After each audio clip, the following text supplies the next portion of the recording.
So I named it the Nordic Odyssey. I don't think it's been done before, going in a kayak from Finland over Åland into Sweden and then continuing on the bike all the way to Oslo. So my Nordic Odyssey would be the first time anyone does this crazy adventure.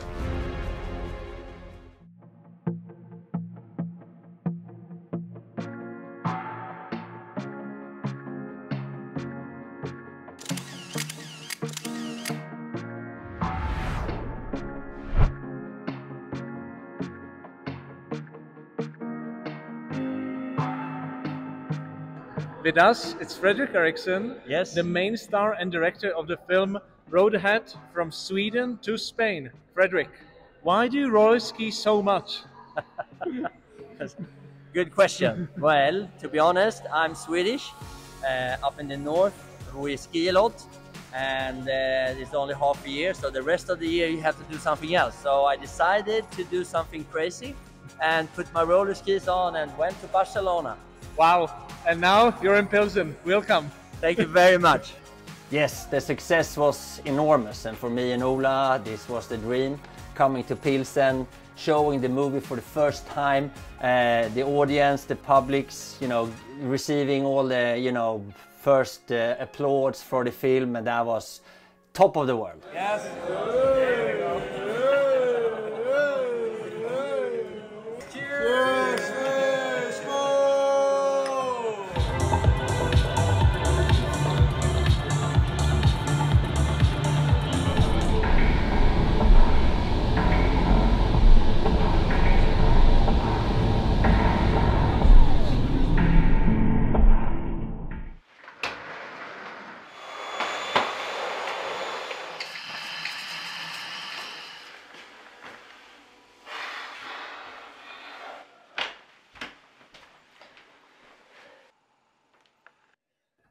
Hi, Mark. Hi, Freddie. Hey, good to hear from you. How you doing? I'm great, thank you. How are you?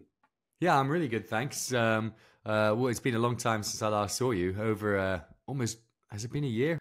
Well, time flies. Yeah, well, not happening very much now. I actually had a pretty big success with the last film that we did, the Road Ahead 2, when I was, roller skiing from Sweden to Barcelona. Yeah, I think I followed that. And I mean, it sounds like a cool adventure, but you seem a bit flat. You seem a bit down. I would have thought you were like, oh, I've done this great adventure, but you, Does it good? show? Yeah. What's ailing you? Yeah, and we had a great time, but then after that, I'm a bit stuck regarding what to do. I am not really sure which way to go, or I don't really have any new adventure plans. Well, yeah, I know what you mean. Like when you get back from something, you had this goal for years, and then it's over, and you don't know like where to get your energy next. So yeah, I know what you feel. But what, you got no adventures? Are you thinking of anything? Well, I thought about, when we were talking and your plan to do adventures closer to home, but I haven't found anything, and I just need to get you're on up the. I'm going to interrupt you there. Okay, you're on the right track. Yeah, there are adventures to be had. You don't have to find a sponsor and go to Everest. You live in Scandinavia. That is a lifetime of adventure there. God, I'd love to go there, and you've got it on your doorstep. You're saying that you can't really think of something to do. I've seen the pictures, it's beautiful. There's an archipelago in Scandinavia. Do you know what I'm talking about? Oh yeah. We have I think it is the largest archipelago in the whole world that stretches from. Goodness. This is writing itself. You got the largest archipelago in the world. You like kayaking, and you're saying you're struggling to find an adventure. I'll have a look at it and see if maybe I can come back to you. Good. Well, yeah, I feel like you're going to start Google imaging and just suddenly going to find out that there's quite a big adventure on your doorstep. Maybe. So enough about me now, Mark. You're the star in this podcast. I'm really happy to have you here.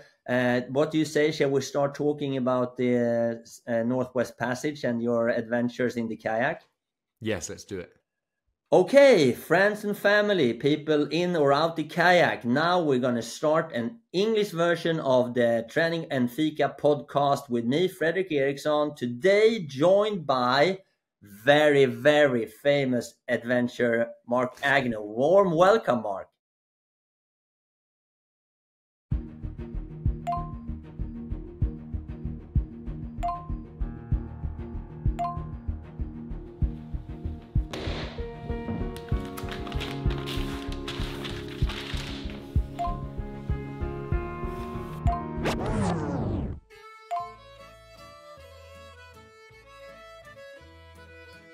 Midsummer Eve in Sweden, I would say, is the biggest thing together with Christmas during the year. So for me to be home with my family and my friends at Midsummer Eve is very, very important.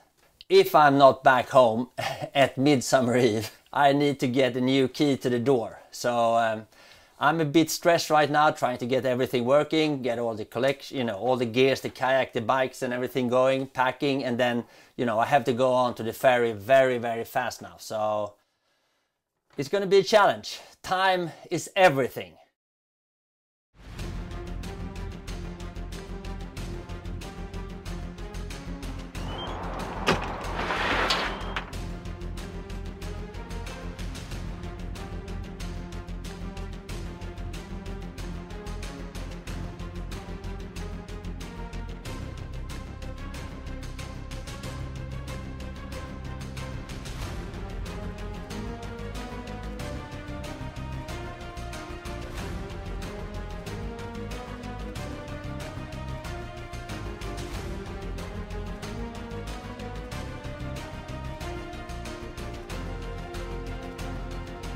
Den här vinden och den här lilla röda godingen gör att man känner att man lever alltså. Satan. Have you ever cycled with a kayak? No, you probably haven't, and I can tell you, you won't do it either because it's... Nej, fy fan. Klockan är 11:30. Det har regnat ett par timmar. Jag är fan dingsur. Helvete. Och det är ett par timmar kvar.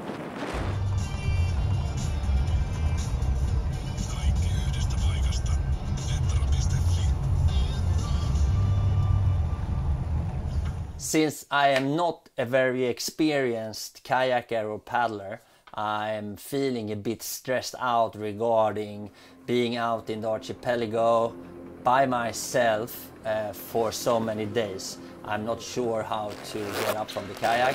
I'm not sure how much my body can take, and I am on a leash because I need to paddle pretty quick. So this is going to be a hard start.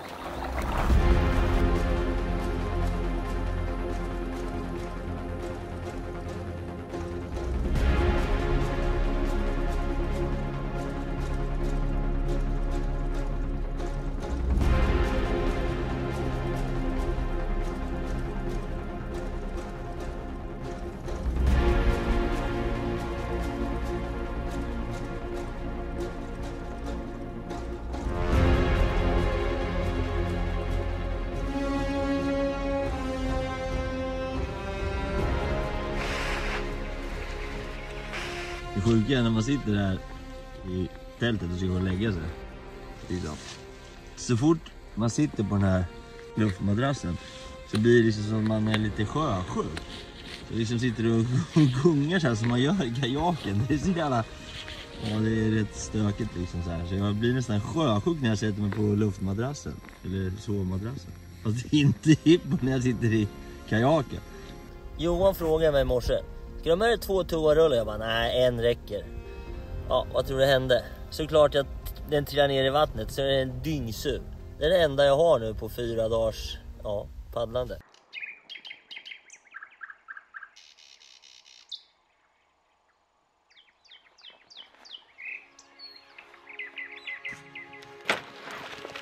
Hoppas man inte behöver använda.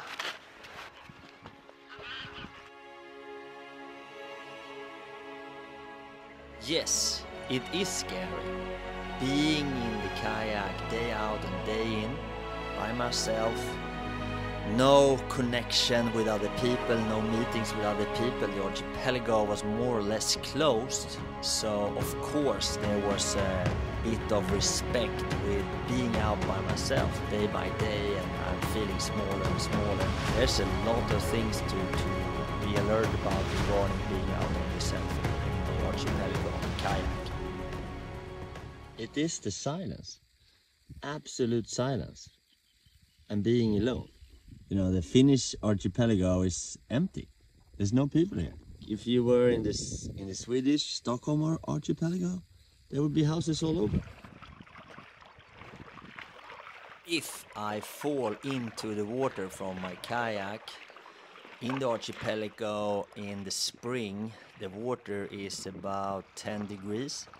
This will then put me into a life-threatening situation, putting me into hypothermia pretty quick. And since there are more or less no people within the archipelago at this time, I'm being really careful, and I'm avoiding by any means to be dropping out of the kayak into the water.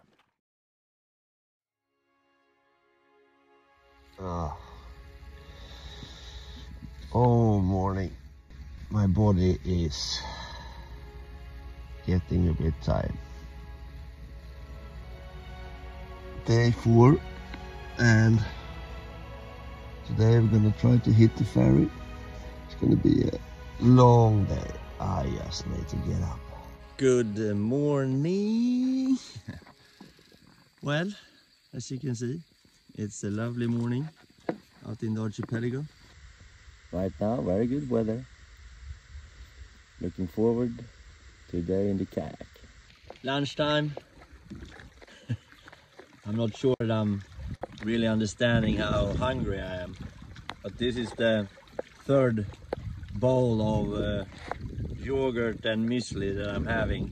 Well, this is the first really big passage. It's highly trafficked by all the big boats and ferries. The weather is turning not super good, and I have to be focused just to stay in my kayak now. So I was actually saved now by the bad weather that's coming up. The kayak and me is not comfortable in this, like almost up to 20 meters per second in the wind and all the waves and stuff like that. So I found out a way to get on a ferry from Åland to Kapellskär, and then, you know, the big crossing over the Baltic Sea that is really dangerous, and I was by myself, so I actually thank you for the strong winds. Now I'm heading up to Stockholm, still a couple of days to go in the kayak, but looks better now.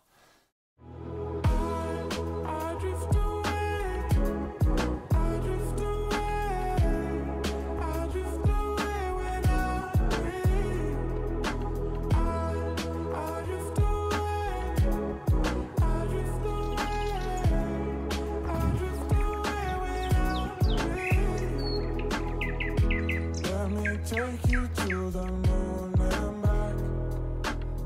I got some questions that I need to ask. You're perfect company, I'll give you that. Now I have everything, you're all I have. Sometimes you're distant and sometimes you're not. I'll try to give you everything I got. Somehow it ended up this me and you. Now I'm still. Ja, jag är rätt nöjd att jag börjar komma nära Stockholm nu. Min vänsteraxel börjar faktiskt strejka på riktigt. Time to bike. It is a bit different from the archipelago. Getting on the bike, starting the journey towards Oslo. End of kayaking, even though it was nice, but now starting to cycling all the way today to Örebro, my old hometown, which I like a lot, and hopefully I will meet up with some friends.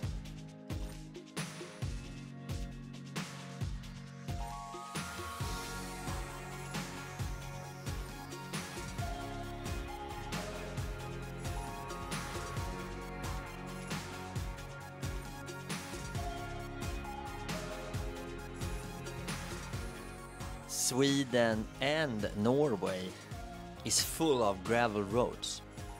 The roads, they are going here and there and up and back and forth, but they are nice, they are easy to find, and they are just amazing to be on a gravel bike with.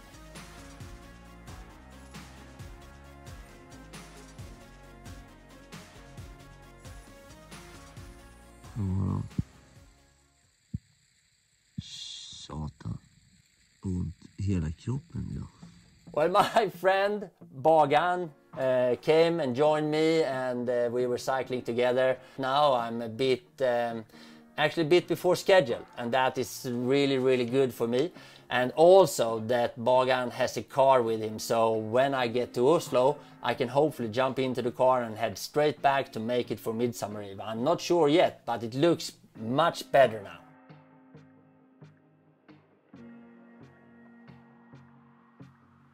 You can tell that you are in Norway when you're on a road like this, finds a sign saying like this: "This is warning for skiers." I fucking love it. Well, up in the Norska Fjell, it's a lovely weather, but a bit cold. Lovely roads, and on my way to Oslo, and this is one of the best parts so far. Really, really nice tracks in an extremely nice environment. Coming from the heights east of Oslo, seeing the town open up, also actually seeing the castle from the road in the beginning, and then paddling all the way with my bikes all the way up to Karl Johan, and then reaching the final goal now is going to be amazing.